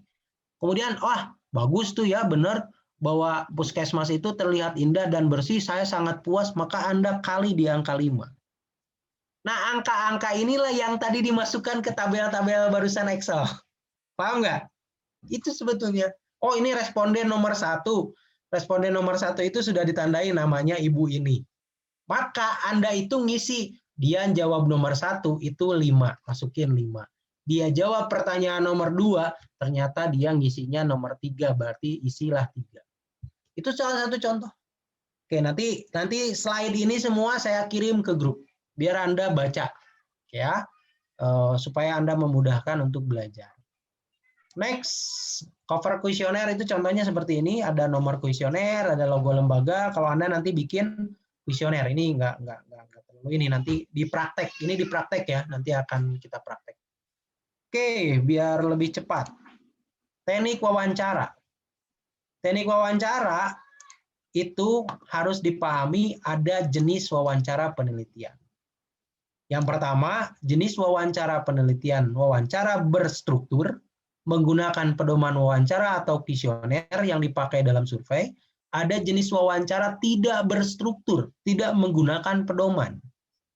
Pak, saya yang nanti yang mana? Yang berstruktur. Ingat ya, bahwa Anda nanti bikin kuesionernya yang berstruktur, berarti harus bikin kuesioner. Oke, paham ya? Itu yang harus dipahami. Berarti ada berapa jenis wawancara penelitian? 2. 1 terstruktur, 2 tidak terstruktur. Gitu aja gampangnya. Next. Kemudian apa? 3 isu pokok dalam wawancara. 1, penampilan. Kan wawancara itu begitu. Penampilan Anda mau wawancara orang. Anda pakai jaket kulit, rambut Anda cepak, pakai kacamata hitam, pakai celana jeans, pakai pantopel. Pakai tas soren yang kecil itu. Anda mau wawancara, kebayang nggak ibu rumah tangga didatangi pria yang jaket kulit, pakai kacamata hitam, rambutnya cepak, celananya jeans, sepatu pantopel. Kira-kira dengan penampilan begitu apa yang terbayang? Yang terbayang adalah debt collector. Maka ibu-ibu itu pasti lari, nggak mau diwawancara. Jadi ingat, kalau Anda mau wawancara, itu penampilan juga harus diperhatikan. Paham ya? Jadi ini isu pokok dalam wawancara itu, atau interview side itu, penampilan harus diperhatikan. Itu 1. Makanya mohon maaf, yang namanya sales itu pasti dipoles sedemikian rupa supaya menarik. Kan gitu. Karena berbicara penampilan. Anda kebayang kalau Anda pakai kemeja rapi, Anda pakai ID card, kan gitu ya. Kemudian Anda bawa map, gitu, pakai sepatu rapi dan sebagainya. Kemudian lalu ketika Anda bertanya, Anda senyum. Ibu mohon maaf, apakah nama Ibu ini sesuai alamat ini, Bu? Kebetulan Ibu terpilih menjadi sampel penelitian kami. Kan keren ya, terpilih menjadi sampel. Kalimat itu menarik gitu sebenarnya. Benar ya? Jadi Anda nanti akan belajar tentang itu. Jadi kalau wawancara itu, jadi nggak ujuk-ujuk Anda datang, Ibu maaf saya mau nanya, nggak bisa. Anda harus pakai ngobrol dulu gitu ya, dan sebagainya dan sebagainya. Kemudian lalu nanti masuklah setelah penampilan Anda bagus, maka yang kedua adalah cara bertanyanya. Bagaimana Anda cara bertanya? Ini soalnya banyak, ada 100. Kebayang nggak ketika Anda survei yang namanya survei kayak pilkada kayak gitu, itu soalnya ratusan. Dan kebayang harus berapa jam saya ngobrol dengan ibu-ibu atau bapak-bapak misalnya. Benar nggak? Kalau Anda tidak punya trik bertanya, maka Anda akan kerepotan. Paham ya? Oke, yang ketiga, cara mencatat. Ingat, Anda pegang soalnya kan, kemudian ada checklistannya. Kade, orang jawab tidak, Anda checklist iya. Itu juga nanti akan bermasalah pada data, gitu loh. Oke, kita lanjutkan satu-satu kita bahas. Penampilan, nih. 1, penampilan itu harus menciptakan impresi pertama yang meyakinkan. Ingat, meyakinkan. Ini pakai celana jeans, pakai jaket kulit, rambut cepak gitu, pakai kacamata hitam, Anda sudah kayak agen CIA gitu. Ibu-ibunya lari gitu. Jadi penampilan juga harus diperhatikan. Ciptakan impresi yang meyakinkan ketika Anda ketemu orang. Itu penting. Duh, jadi diajar kayak sales ya Anda nih. Oke, nggak apa-apa ya, karena ini juga ilmu. Kemudian bersikaplah tegas, sopan, dan jangan tegang. Anak apa namanya wajah merah gitu berhadapan dengan orang. Kemudian ketika Anda ngomong terbata-bata, udah itu nggak nyambung nanti ke sananya. Jadi Anda harus bersikap tegas, sopan, jangan tegang. Makanya nanti di kelompok ya, ingat ya, di kelompok itu Anda harus cari orang yang bagian turun ke lapangan, itu orang-orang yang memiliki penampilan ini. Gitu. Ya. Jadi dia ciptakan impresi yang meyakinkan ketika pertama datang. Assalamualaikum, Bapak mohon maaf. Anda datang, Assalamualaikum. Pak, punten. Itu nggak bisa Anda kayak gitu. Jadi harus ada impresi yang meyakinkan. Oke ya. Kemudian gunakanlah pakaian sopan, rapi, dan bersih. Ini Anda pakai celana jeans, kayak beberapa mahasiswa kan biasanya pakai celana jeans yang sobek di dengkulnya misalnya. Itu mohon kalau ketika nanti turun ke lapangan itu nggak dilakukan. Anda berpakaian rapi dan sebagainya. Kemudian mulailah perkenalkan diri. Setelah bertemu dengan responden, Ibu mohon maaf, nama saya ini, saya dari ini, Ibu kebetulan terpilih menjadi pemenang responden, kan gitu, dan sebagainya. Kemudian saat wawancara, hindari pertanyaan yang sama sekali tidak ada hubungannya dengan kuesioner. Jadi Anda jangan nanya sesuatu yang tidak ada di kuesioner, kecuali kalau misalnya, wah ini kalau dilanjutkan nanya di kuesioner, udah jenuh nih Bapak ini, ngobrol dulu kemana-mana gitu, itu boleh, tapi stop dulu kuesionernya gitu, paham ya? Jadi ini triknya ketika Anda mau melakukan wawancara. Jangankan begitu. Kalau saya misalnya jadi HRD, Anda yang ngelamar kerja datang, Anda penampilannya sudah tidak meyakinkan, udah dicoret tanpa wawancara. Benar nggak? Anda kebayang nggak kalau Anda jadi HRD, kira-kira yang Anda akan terima itu ketika orang datang itu seperti apa? Pasti orangnya sopan, tidak tegang, kemudian orangnya tegas, meyakinkan, kan gitu. Kemudian pakaiannya sopan, rapi, dan bersih, benar nggak? Kemudian dia ketemu, senyum, memperkenalkan diri, kan begitu. Kayak Anda masuk ke BCA gitu. Jadi kalau bagi Anda yang kangen ada orang yang mengatakan selamat pagi setiap pagi, ya masuk saja ke BCA atau ke Indomaret. Kan gitu ya. Selamat pagi, ada yang bisa saya banting, kan gitu. Jadi Anda penampilan harus diperhatikan. Oke, yang kedua, cara bertanya. Ketika Anda bertanya kepada kuesioner Anda itu akan dilakukan apa kuesioner? Ketika Anda akan bertanya kepada responden, gitu ya. Kalau kuesioner itu alatnya, kayak instrumennya. Orang yang ditanyanya namanya responden. Oke. Kuesioner itu kata lainnya adalah angket gampangnya. Bertanya sesuai dengan kuesioner. Ingat, bertanya sesuai dengan kuesioner. Teksnya harus sama. Anda hanya bacakan.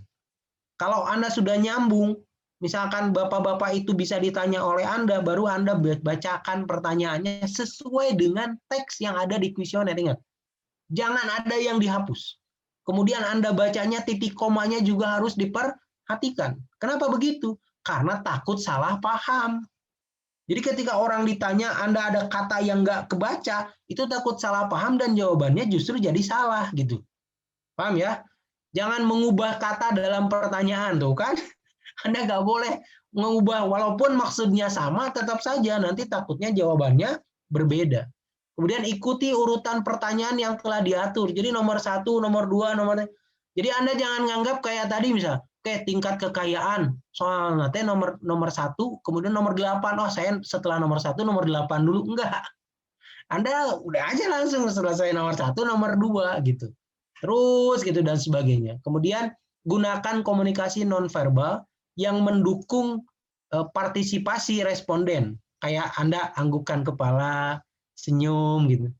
Baik Bapak, kan jadi apa namanya? Jadi mereka juga menikmati apa yang kita tanya dan sebagainya. Kemudian jangan memberi saran tentang jawaban karena tidak boleh mengarahkan. Ingat ya. Pak, udah aja setuju ya Pak. Nggak boleh Anda begitu. Ya harus jawaban dari hati nurani yang ditanya, dari responden gitu ya. Nah, oke, lihat Anda gunakan teknik-teknik. ada jeda, berhenti sebentar. Itu trik-triknya begitu. Jadi kalau kelihatan, wah udah jenuh nih ditanya, ya udah ngobrol dulu kemana boleh, tapi ini tutup dulu. Jadi Anda pakai trik. Kemudian elaborasi pertanyaannya dengan probing misalkan dan sebagainya. Kemudian mengulangi kembali jawaban responden. Ketika Anda bacakan ya pertanyaan atau pernyataannya, Bapak kira-kira jawabannya apa? Oh, saya setuju, Neng. Bapak jawabannya setuju ya, gitu. Paham ya? Jadi di apa namanya? Kayak dipalidasi gitu. Oke, Bapak jawabannya setuju ya, saya checklist setuju. Jadi enak gitu. Karena bisa, Bapak setuju, itu benar. Bapak mah gitu. Nggak bisa Anda begitu. Jadi Anda harus apa namanya? Ya, penampilan, cara bertanya itu harus dinikmati gitu bahasanya. Makanya anggap saja Anda ketika turun ke lapangan nanti anggap sebuah seni. Seni menghadapi orang yang nggak mau ditanya, seni menghadapi orang yang lagi ngasuh, misalkan. Wah, itu sebuah seni sebenarnya. Dan mahasiswa itu kalau Anda KKN seperti normal biasa itu akan bertemu dengan hal begitu. Kayak kelompok, di sana tahu nggak banyak buah jeruk, udah matang-matang. Saya dulu ngalamin KKN begitu. Saya pakai trik. Oke, nih uang 5.000. Bilang ke yang punya jeruk, mahasiswa KKN, bahasa Sundanya ya, Ibu gentosan jeruk. Udah nggak mungkin atau diterima 5.000-nya. Oke, ngalah weh, sadayana alah. Pasti gitu. Oke, ambil aja buahnya, semua ambil semua. Pasti begitu, itu trik aja uang 5.000-nya. Gitu maksudnya. Jadi pakai apa? Pakai strategi gitu ya, sesuatu. Anggap aja sebuah seni. Apalagi kalau berbicara tentang dengan masyarakat kan Anda harus punya seninya. Gitu. Apalagi Anda kan mahasiswa. Oke, yang ketiga cara mencatat. Tulis jawaban responden segera setelah dijawab. Jadi jangan sampai saya kan udah kemalaman nih nginep dulu. Dia udah jawab, jawabannya nanti dicatatnya subuh itu nggak bisa. Anda langsung, oke setuju, checklist setuju. Tidak setuju, checklist tidak setuju. Sangat setuju, checklist sangat setuju. Karena memudahkan itu. Kemudian tulislah jawaban dengan lugas dan selengkap-lengkapnya, terutama kalau menggunakan pertanyaan terbuka. Yang tadi pertanyaan terbuka itu jawabannya pasti panjang. Ya kan itu. Tapi insya Allah Anda kuesioner itu pasti menggunakan pertanyaan tertutup, nggak terbuka. Tulisan harus jelas. Kalau misalnya pertanyaan terbuka, Anda bikin tulisan kayak tulisan siapa ya? Kalau Anda bilangnya tulisan dokter ya, kalau nulis resep. Padahal itu memang coding. Coding yang hanya bisa baca itu apoteker. Jadi kalau Anda bisa baca, takutnya Anda beli tidak di apotek. Kan gitu ya. Jadi kayak sekarang swab test gitu ya. Itu kan datang ke dokter di swab kan bayar 250.000 kan. Anda beli aja di Shopee 50.000 alatnya dan Anda pakai sendiri. Itu bisa kok. Itu loh maksudnya. Jadi jadi Anda tulisannya harus jelas apalagi terutama tentang pertanyaan terbuka. Itu harus benar-benar jelas. Karena kasihan orang yang nanti mengcoding yang bagian tim tabulasi data. Ini tulisan apa ini? Itu kasihan juga kan dia ngetik sambil mikir. Kalau ngetik tinggal baca enak kan, tapi ngetik baca mikir ya itu yang nambah kerjaan gitu. Kasihan juga gitu. Kemudian jangan ragu-ragu mencoret atau mengkoreksi jawaban jika ada kesalahan tulis di awal. Kotor itu baik, itu rumusnya. Jadi iklan nih. Oke ya. Kemudian tantangan dalam wawancara. Ini tantangannya. Anda biasanya bagaimana meyakinkan responden untuk welcome dan nyaman, untuk bisa menerima Anda. Ini tantangan. Makanya ingat ya rumusnya, anggap itu sebuah seni. Jadi kayak hidup banyak masalah itu anggap saja hidup itu sebuah seni, dinikmati. Gitu. Kemudian jangan cepat menyerah. Jadi ya ibu-ibunya juga lagi ngasuh, udah ganti aja yang lain, itu nggak bisa. Anda harus berusaha dulu gitu. Makanya nanti ada namanya manajemen lapangan. Nanti bagian teori manajemen lapangan itu yang akan disampaikan trik-triknya. Kemudian hati-hati dengan kesalahan yang sedang terjadi. Pertanyaan bersyarat itu. Pertanyaan lompatan. Jadi ini yang harus Anda hati-hati ketika melakukan wawancara. Kenapa disebut pertanyaan bersyarat? Itu pertanyaan, Bapak udah aja ya, Bapak jawabnya ini. Jadi diarahkan dengan syarat-syarat tertentu, gitu nggak boleh. Kemudian kesulitan membaca tulisan tangan, itu juga yang kayak tadi kalau pertanyaannya terbuka. Kalau kita mungkin kebanyakan pasti tertutup. Kemudian pertanyaan yang lupa ditanyakan, halaman yang tidak terkopi, ini juga harus hati-hati. Maka sebelum Anda mau datang ke seorang responden, sebelum Anda berangkat ke lapangan, Anda cek dulu kuesionernya. Jangan sampai ada halaman yang tidak terkopi. Pas udah welcome, udah nyaman ngobrol, pas buka halaman ketiga, nggak ada halaman tiganya, itu juga masalah. Ujung-ujungnya Anda harus kembali lagi gitu. Kan gitu. Jadi ini harus Anda, makanya bahasa kalau dulu dosen saya bilang tuh, Anda tuh harus cek and recheck, bukan hanya cek tapi di recheck lagi. Jadi cek lagi gitu. Itu supaya lebih mantap.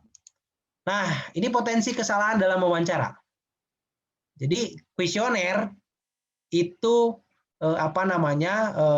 ini pewawancara harus paham kuesionernya. Jadi jangan sampai Anda mau menjelaskan, Anda sendiri tidak paham pertanyaannya. Ini jadi masalah. Jadi Anda ingat, pewawancara harus memahami kuesioner. Oke ya, itu satu. Yang kedua, menuliskan jawaban. Jangan sampai Anda hafalkan jawabannya. Oke, jadi nanya terus. Nanya aja terus, jawabannya nanti aja, saya udah hafal kok. Keren itu. Jadi dengan kolom 5 pilihan, setuju, tidak setuju, sangat tidak setuju, B aja, dan sebagainya, Anda dihafalin di sini dengan pertanyaan 30 misalkan. Wah, itu keren. Kalau Anda hafalin, udah nanti aja di rumah, saya isi, karena saya sudah tahu jawabannya. Enggak boleh. Jadi Anda harus langsung menulis jawaban. Nah, ini pewawancara. Pewawancara membacakan responden, responden merespon pewawancara. Saya ulangi, pewawancara membacakan kuesioner terhadap responden, responden nanti merespon pewawancara. Jadi Anda membacakan kuesionernya, setelah Anda membacakan kuesionernya, lalu Anda merespon hasil responden. Responden responnya seperti apa jawabannya. Kan gitu. Lalu jawabannya ditulis. Ingat, pewawancara memahami kuesionernya, jangan sampai tidak tahu pertanyaannya apa, maksudnya apa. Kemudian pewawancara membacakan terhadap responden, kemudian responden memberikan respon kepada pewawancara. Oke, kemudian selanjutnya adalah supervisi. Nah, nanti ada tim supervisi. Jadi ada khusus tim supervisi. Nanti akan ditentukan dalam kelompok. Ini tim supervisi ini bahasanya tukang KKN. Kuralang, kuriling, nongkrong. Karena supervisi ini pasti kuralang, kuriling tugasnya. Jadi TPD, tim pencari data bahasanya gitu, TPD. Ini dia TPD ini yang orang yang bawa kuesioner itu perlu disupervisi agar betul-betul melaksanakan tugasnya. Jadi jangan sampai dia nggak ke lapangan tapi hasil jawabannya sudah ada. Berarti dia jawab sendiri di rumah, diisi sendiri, itu juga bahaya. Nggak boleh. Apalagi kalau Anda nanti bikin skripsi gitu dan sebagainya, Anda neliti tentang misalkan tadi kalau misalnya pelayanan publik di puskesmas A misalkan, udah aja diisi sendiri, dikarang bebas gitu. Itu nggak boleh. Kenapa? Karena datanya nanti akan bermasalah. Jadi Anda nggak akan kesulitan. Nah, supervisi ini dilakukan supervisor atau ketua kelompok. Biasanya kelompok terdiri dari 5 atau 10 orang. Ini kalau misalnya nanti disupervisi. Supervisor menemani TPD untuk beberapa waktu wawancara sebelum dilepas. Jadi dikasih tahu dulu tuh. Ingat ya, soal ini maksudnya adalah begini, soal ini maksudnya adalah begini, terus gitu. Jadi dijelaskan dulu nanti sama tim. Oke ya. Kemudian selanjutnya spot check. Ini cekannya untuk supervisor. Maka cekan ke lapangan supervisor. Tujuannya untuk menjamin kebenaran data. Jangan sampai data itu asal. Kayak dulu pernah kejadian salah satu media di Sukabumi, dia melakukan tahun 2014 dia melakukan survei tentang bagaimana kalau hari ini pemilu dilakukan, partai mana yang tertinggi suaranya. Saya punya teman dicoblosan di kosannya, kan itu dikasih kertas suara ya, dicoblosan aja dia, bebas aja saya sambil merem, bebas coblos. Ujung-ujungnya datanya acak-acakan. Saya senyum aja ketika media itu mengeluarkan data. Hasil survei menunjukkan bahwa partai A memiliki persentase tertinggi. Saya senyum aja, udah tahu diisian di kosan teman saya, kan gitu. Jadi kayak gitu, itu kan nggak boleh. Gitu. Kenapa? Karena datanya nanti akan bermasalah. Makanya tadi kan kalau Pak Isro bilang penelitian itu, survei itu boleh salah, tapi tidak boleh bohong. Itu rumusnya, ingat. Penelitian itu, survei itu boleh salah, tapi tidak boleh bohong. Maka ketika banyak orang mengatakan, survei itu kan udah dibayar, pasti ya datanya udah diedit dan sebagainya, itu nggak bisa. Seorang surveyor, seorang tim survei itu nggak boleh berbohong, itu kuncinya. Salah boleh, tapi bohong nggak boleh. Jadi kalau misalnya pas penelitian ternyata datanya salah, itu sah, boleh-boleh saja. Dan itu datanya berarti harus diulang lagi. Tapi kalau dia berbohong, udah biarin, saya bohong aja. Yang harusnya misal partai A itu hanya 2%, itu menjadi 20%. Itu nggak boleh dalam sebuah survei. Hasil yang dicek, kunjungan ke rumah, isi topik wawancara, lama, dan nama TPD itu nanti. Ini kalau misalnya nanti lengkap. Prosedur spot check. Setiap kuesioner dilengkapi dengan kartu kontrol. Peneliti memilih jumlah kuesioner. Biasanya kartu kontrol tuh kayak dulu itu bikin stiker. Jadi rumah Anda tuh ditempel stiker bahwa rumah ini sudah diwawancara. Itu biasanya dulu begitu kalau waktu kayak RLI dulu melakukan survei-survei. Kemudian peneliti mengunjungi rumah X responden. Setelah responden itu ditanya, si peneliti itu datang. Ibu, punten, apakah ada yang tadi melakukan survei ke sini? Gitu. Jadi dia ditanya. Namanya adalah pengecekan, pengontrolan. Apa benar pernah diwawancarai? Apa diwawancari atau diminta isi sendiri? Atau saya usian lah, sok lah. Itu nggak bisa. Jadi harus Anda bacakan, Anda yang ngisi jawabannya sendiri. Ibu yang hanya jawab saja yang responden itu.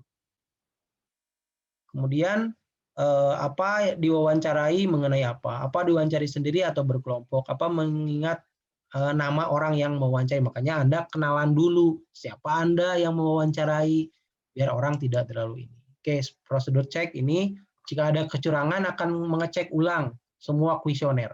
Membuang kuesioner tidak sah mengganti dengan yang baru, responden yang baru.